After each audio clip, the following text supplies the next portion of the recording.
starts off like a savory pancake and then it like bursts into guacamole. This with a little bit of salsa would be really good.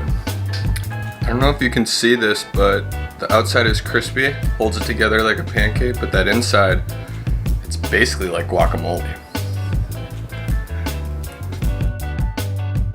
If you like guacamole, this should be up your alley for sure. Yeah, thumbs up for this one.